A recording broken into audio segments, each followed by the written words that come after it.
Now, so we'll try it again. Here I am with John Straub, who is a principal of building science, and I got a couple questions for my Atlanta clients, my doctors, epidemiologists, engineers, and scientists. For John, what is building science?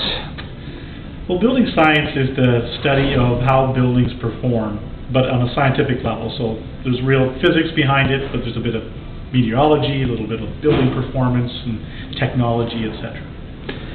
And for the average homeowner, what's so good about building science? Why even care about it?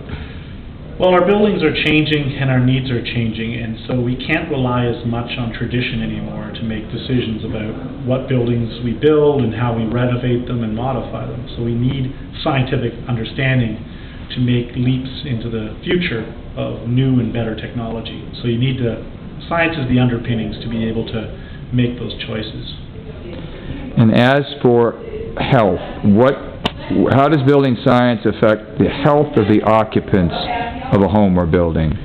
Well, we spend most of the time of our lives in buildings these days, and depending on where we get our air and how that air is kept clean, it will have a big impact on our health. And also our building materials will often degenerate and create pollutants if they're exposed to too much heat, moisture, or ultraviolet radiation. So we really need to make sure that our buildings don't decay around us, causing pollutants, and we have to make sure that we get the fresh air that we need for our health to be filtered and delivered to where we are.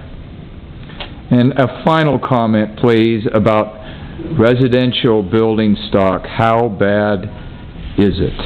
Well, our housing has gotten less and less expensive and poorer and poorer quality in most regards. There are components of it that are really good, but as a system, we've really let the total system quality go down, and they're currently pretty energy intensive and pretty unhealthy in a pretty unreliable manner. So we really need to change how we do things at a system level. Thanks for your time, John, and everybody go to buildingscience.com. Lots of answers there. We try. Thanks.